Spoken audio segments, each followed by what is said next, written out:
Justru pasukan Ukraina kini dikabarkan tak bisa bergerak di wilayah tersebut karena telah dikepung. Russia Today mengabarkan bahwa pergerakan Ukraina kini telah stagnan. Situasi ini diprediksi akan berubah menjadi medan perang tanpa garis depan yang jelas.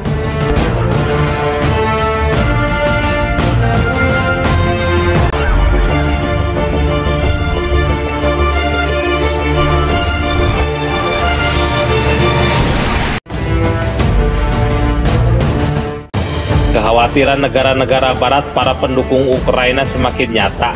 Invasi ke Kursk bakal gagal total.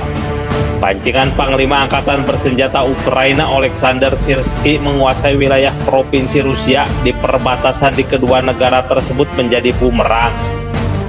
Pada saat pasukan elit menguasai sejumlah desa dan kota kecil Sudzha, Rusia tak terpancing mengerahkan pasukan dalam jumlah besar. Justru pasukan Ukraina kini dikabarkan tak bisa bergerak di wilayah tersebut karena telah dikepung.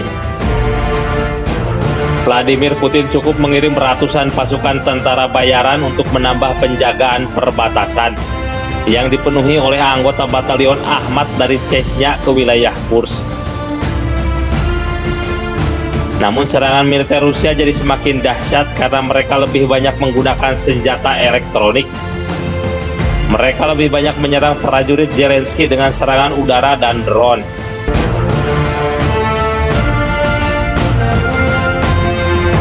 Sementara di arah Sumy, wilayah Ukraina yang berbatasan dengan Kursk, Rusia terus membombardir target-target belakang yang dianggap sebagai gudang logistik dan tentara cadangan. Russia Today mengabarkan bahwa pergerakan Ukraina kini telah stagnan. Situasi ini diprediksi akan berubah menjadi medan perang tanpa garis depan yang jelas. Media Moskow itu melaporkan selama seminggu terakhir pasukan Ukraina telah menderita banyak korban di daerah tersebut. Dengan konvoi militer dan kelompok infanteri yang lebih kecil berulang kali disergap. Sementara daerah-daerah persiapan telah menjadi sasaran serangan rudal, artileri, dan serangan udara yang hebat.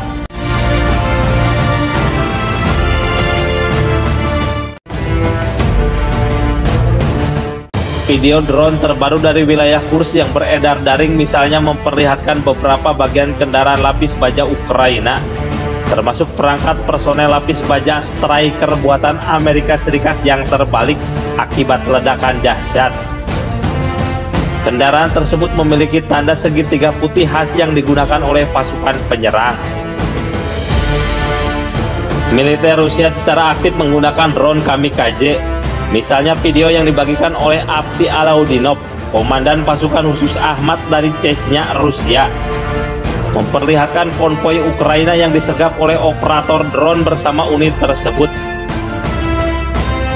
Bahkan Rusia mampu mengoperasikan drone-drone kamikaze dan drone perekam sama rendahnya yang sulit terdeteksi. Dan serangan-serangan mereka pun bisa tertangkap kamera dengan sangat jelas. Beberapa di antara yang menjadi korban drone kamikaze tersebut adalah kendaraan Bassmaster buatan Australia.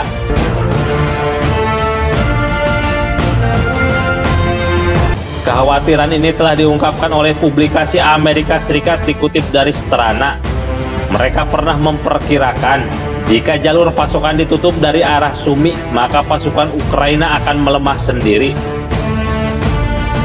Rusia tidak perlu mengirimkan pasukan dalam jumlah besar, cukup mengerahkan serangan udara, pesawat tak berawak dan sedikit pasukan khusus di darat. Pasukan khusus ini cukup dengan menurunkan pasukan Ahmad dan tentara bayaran. The New York Times bahkan pesimis dengan invasi Kursk. Langkah ini tidak akan membuahkan hasil bagi Kiev. Demikian tulis media asal Amerika Serikat tersebut. The New York Times bahkan membandingkan peperangan di Kursk hampir sama dengan pertempuran serangan balik di wilayah Bakhmut, Krinky, dan Zaporizhia yang justru mengorbankan prajurit dalam jumlah besar.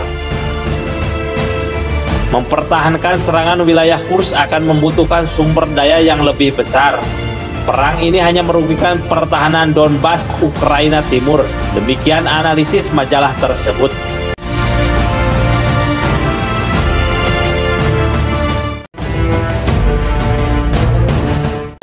Meski demikian, Ukrinform melaporkan bahwa Ukraina membantah dikepung oleh Rusia. Seorang jenderal Ukraina mengklaim masih memegang inisiatif di garis depan Kursk. Mayor Jenderal Cadangan Nemepali menyebut pasukan Ukraina terus bergerak lebih dalam hingga mereka menghadapi perlawanan yang kuat. Ada beberapa penarikan pasukan, tetapi tidak dalam skala besar, sehingga mengurangi momentum serangan Rusia di Oblast Donetsk, kata Mayor Jenderal Pali.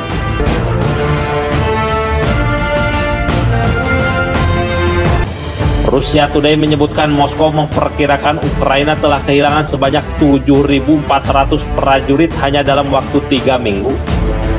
Selain itu, artileri dan peralatan perang yang dihancurkan berjumlah ratusan, antara lain 74 tank, 36 kendaraan tempur infanteri, 60 pengangkut personel lapis baja, serta sekitar 486 kendaraan lapis baja.